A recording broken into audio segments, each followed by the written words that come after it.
I was not the wiser. It was actually an English one. But anyway, taking a bath in the tub and being scared by the mono and by Mickey. List your siblings in order, if you would, please. Edmundo, who is 3 years older than I am, is a Jesuit priest. Elisa, who is a year and a half older, is a sister of Loreto. And then it's me, and then it's Jaime. Jaime, up to the time he retired, he was a television technician. Then it's Aurora.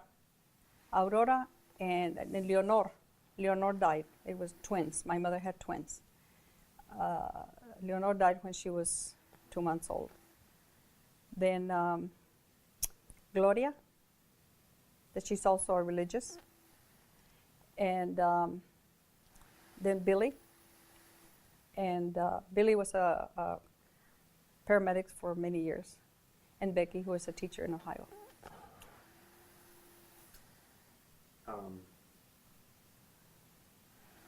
What were your childhood aspirations?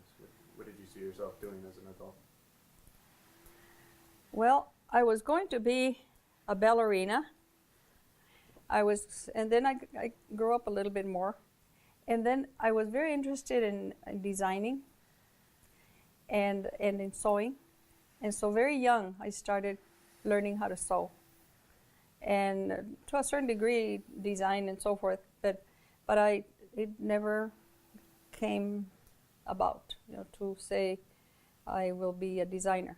There weren't opportunities or anybody to encourage, or maybe I just kept it to myself, or whatever it was.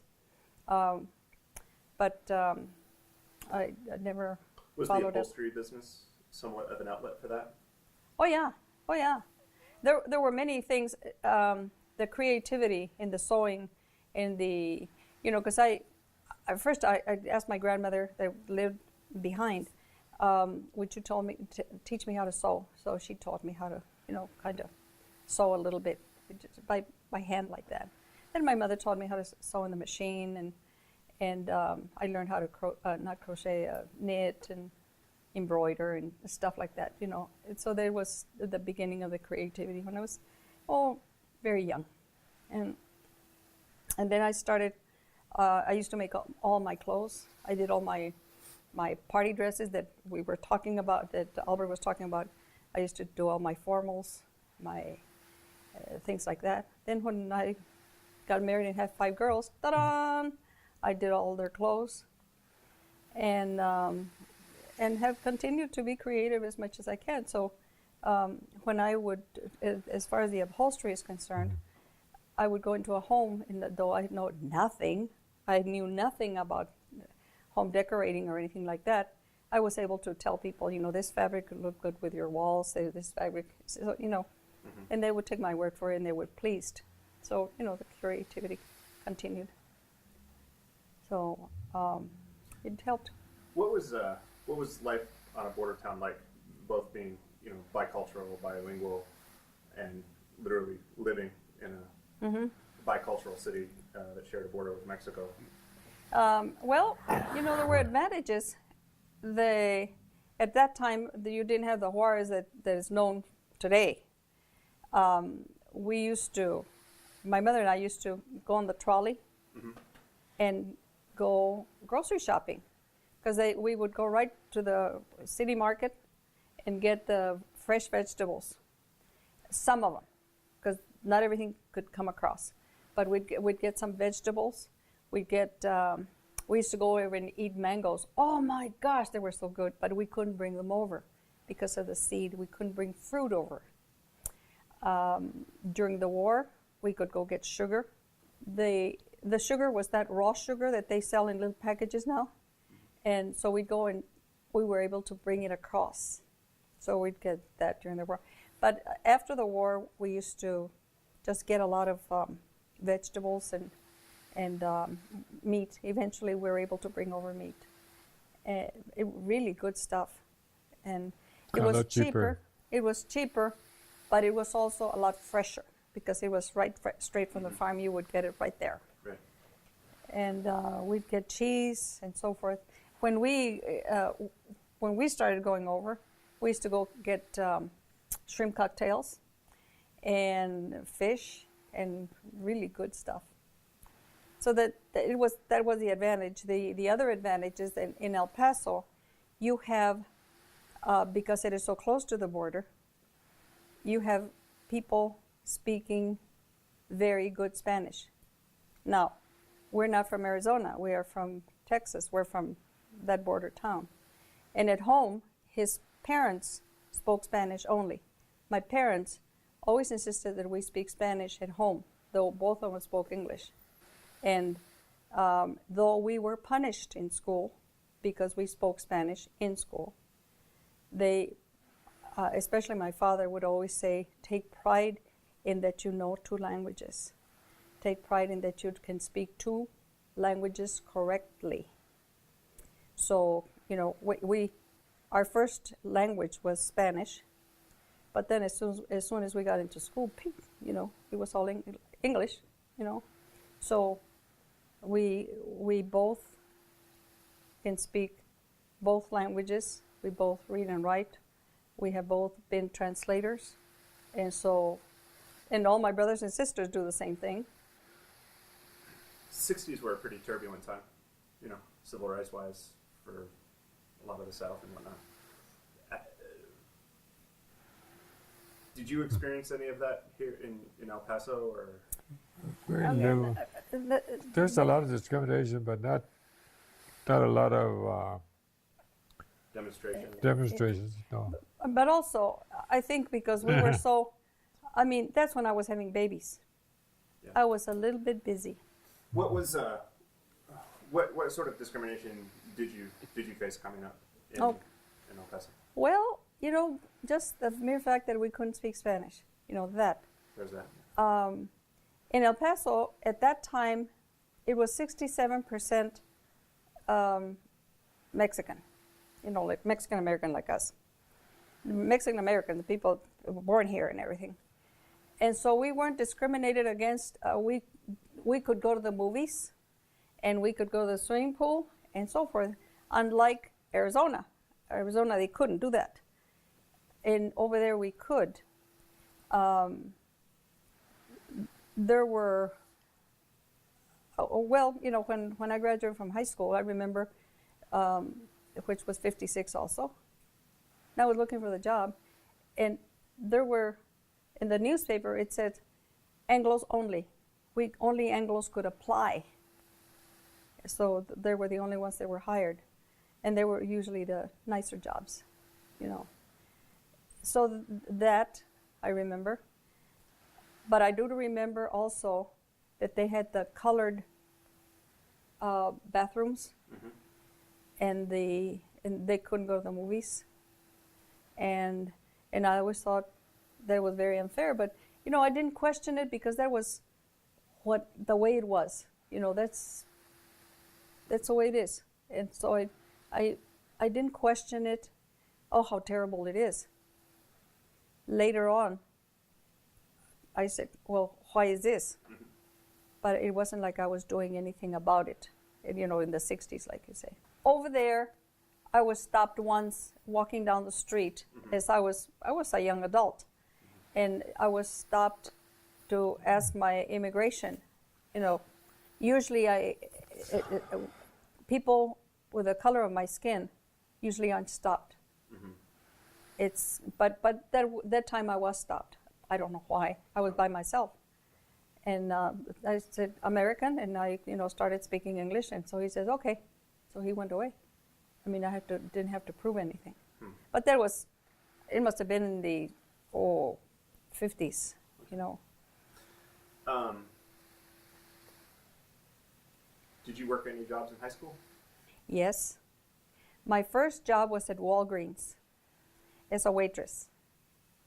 And I worked there, I'd say a couple of weeks. I must have been about 15. And I was at the fountain, you know, when they had fountains. And maybe on my first week of work, I dropped a whole tray of dirty dishes on my boss. they didn't keep me very long. And then I applied at Popular, and I worked at the Popular dry goods company that Albert worked at. And I worked there as I think as a wrapper also, or waiting on customers. As a sales lady. And there was during high school also. And there was it. And there was while I was in high school. What are some nursery rhymes and songs Oh, that you remember? my mother had, I'll try to remember some of them, but my mother had some that she played with us. And it was, it's kind of like making contact with a little kid, like a bonding thing, and it would be topiton. Do topiton with me. And this is all it is topiton. And the, the little babies get a big kick out of it. They just get a big kick out of it. And then there's in fact, I think that Marta has used them on her own grandchildren. And then there's papas y para mamá, las quemaditas con para papá, and tortillitas para mamá, las quemaditas para papá. It's a patty cake. That's a patty cake. Papas y para mamá, las quemaditas son para papá. And that's it. What does that mean? What does it mean? It means patty cake, patty cake. The good ones are for mom, and the burned ones are for dad. That's basically what it translates to. And then you can say it with papas y papas or Tortillas. Tortillitas pa mamá, las quemaditas para papá, And then, let's see. Then another baby one is andaban los patos en el agua, andaban. And the little kids just like to do the little hands like that. Andaban los patos en el agua, andaban y no se mojaban. It's the little ducks are in the water and they waddle and they don't get wet. That's what it translates to. So it's just a little baby song that has no meaning. Let's see. Then the one as we got older, we used to play outside Matarililililon, and it's Amboato Matarililililon. ¿Qué quiere usted? Matarililililon. Yo quiero un paje Matarililililon. And the song goes on, and what it is, it's Red Rover in Spanish. So you have a row, and you exchange. So that's Matarililililon. And then we had Rueda Rueda San Miguel. Rueda San Miguel is basically ring around the roses. You get into a circle and Rueda Rueda San Miguel, ¿cómo estás? Camote y miel, a lo maduro. And then you say somebody's name and go down. I don't remember all. But that's basically English-speaking kids didn't necessarily relate to the Spanish-speaking games. My father worked for Farah Manufacturing Company, Farah Slacks. Since, I don't know, they've been out of business for a while. But he was very involved in design and in the production of pants and jeans. In fact, he wasn't drafted during World War II, even though he had 5 kids at the time, because he was designing and making the pants for the soldiers, the khakis. And so he worked there, and he was about 3 blocks away from home, and he used to come home for lunch, take a nap, and then go back to work. You traced your lineage back a little bit for us in the conversation we had last week. If you could do that again, please. My mother's family has been here for years and years and years, for many generations. I don't know exactly when they came, but they came from Spain and settled here, and settled in, right outside El Paso in a little town called San Elizario. in fact, the one of the missions has my mother's name, Escajeda, on with the stained glass. I guess the family must have had it made, and then they had the Escajeda name on the stained glass window. So it's been many, many years. What mission is that at? It's at San Elsario in it's 20 miles east of El Paso. But there's 3 missions: the Socorro mission, the Isleta mission, and the San Elisario mission. There's 3 in 3 little towns. My father was born in Torreon, and in Torreon, this is what I read, not in family history, but in just history. A group of people came from Spain and settled in Torreon. It was a group of Protestants that came because they were being persecuted in Spain. So they came to Mexico, I guess because of the language, I don't know why. But they came and settled in Torreon. All of my father's family was Protestant. And you know, possibly they came from that group. And it was probably my father's grandfather that came from Spain. And my father, my grandmother lost her husband, my grandfather, when my father was 2 years old. And then she came over here. So my father was very young when he came over here. My father was raised here. Tell us about when you met Willow. We went to a moonlight picnic on this club that I belonged to. It wasn't really a club. It was a kind of a church. Kids will get together at the front of the church, and you know, we said, "Hey, let's go to the moonlight picnic at the CYO Catholic Youth Organization." There was a building, and people would. It was kind of a gathering place that CYO was going to have. So we went, and I met him, and he asked me to dance, and the reason that he was attracted to me is because I wasn't wearing any makeup. I have never really liked makeup, and I didn't like all the other girls. That's what he said anyway. And so we danced, and he was much older. I mean, oh my gosh, he must have been 18. So anyway, I said, "How old are you?" And he says, 16. I said, "Oh, so am I. When were you born?" It turned out that he's younger than I am. Anyway, he had to show his driver's license that he had just gotten, that he was younger than I am. And then so as the years went by, he used to tell the kids I used to babysit him. Anyway, and then we started dating, and we fell in love and continued to fall in love. And where did you get married? What church? At Holy Family Church, which is about half a block from my house. A teeny little church that probably seats maybe 200 people or 150 people. It's a small church. Is it still active? Mm-hmm. Yeah, it's a neighborhood church. I had 2 friends that were my bridesmaids, and then my ring bearer and flower girl were my little brother and my little sister, Billy and Becky. How many people were at your wedding? Oh golly, 100, 150.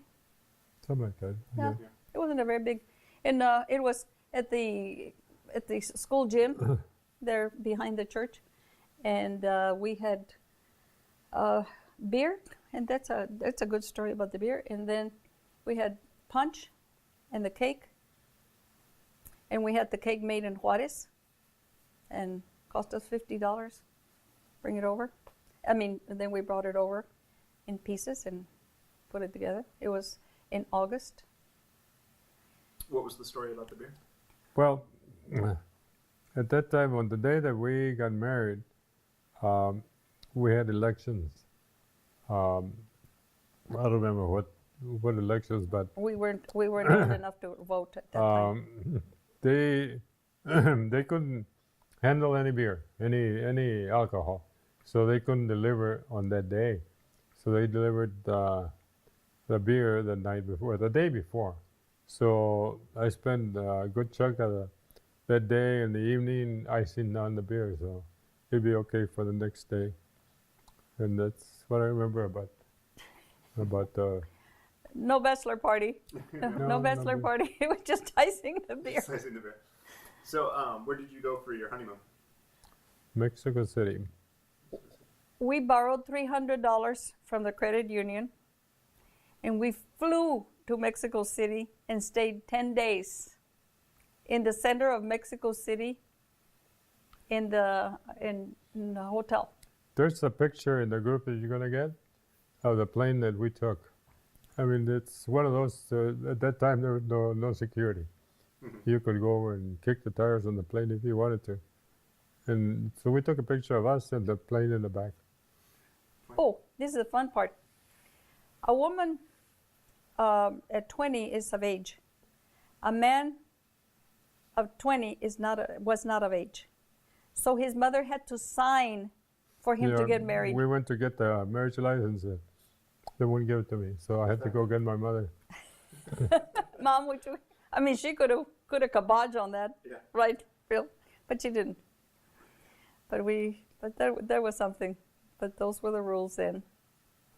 Give me the date for your marriage one more time. I think you did it previously. But August 23rd, 1958. and then, so when was the Lotus born? 9 months later. Actually, people, at that time, people would count. We were married on the 23rd. She was born on the 19th, 4 days short of 9 months. I mean, people can talk, but I wasn't pregnant. You had her very quickly, and then from what I understand, your first Mother's Day. Oh yeah, my first Mother's Day. Dolores was born on the 19th of May, Okay. which Mother's Day was probably the 10th or the 12th. I wasn't a mother yet. You just missed it. She just missed it. So she was born on the 19th. And then the following year, I celebrated mother for Mother's Day, 3 girls. And the twins were born in April. Wow. So we had a triple Mother's Day. For your first Mother's Day, you had For my first 3 Mother's Day, I had 3 babies. Wow. And you'll have the picture to prove it. That one that I've got in the kitchen. Excellent. Within 6 years, you had 7 kids. And I lost 7 one. children. And I lost one in the way. What was his name? The baby was it was just maybe 6 weeks in gestation. Oh, it I was see. it was an what's called embryo.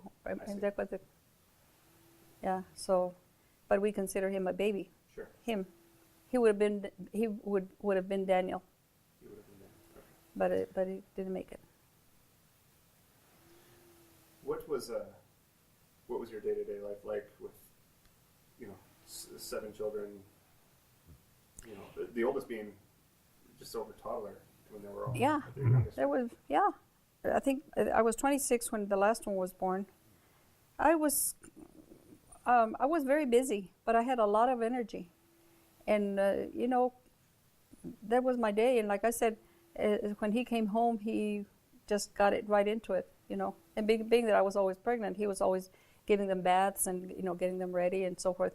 But during the day, and the thing about it is, like I was not raised on sandwiches. I was not raised on cold cereal. I mean, my kids got cream of wheat. They got oatmeal. They got cereal was kind of like a snack. It was not considered so I cooked 3 meals a day, and I didn't have a dryer. I had a washer. I had an automatic washer, but I didn't have a dryer. So I had to hang up diapers for three babies, and then And then 3 babies again because then Michael came when the twins were still in diapers. At what age did you start making tamales and those sorts of things with Oh, as a family event? I mean, was it from toddler Oh, on? oh, before they were born. We One used of to do it at our house yeah, with our family, our father. yeah. I used to be with my family, and then the kids just were born into it, you know. So then it became that we did it at my house, you know. But the tamales were part of our Certainly. dating. Certainly, yeah. I'm sure it went back for generations, but when did it become like tradition in your home specifically?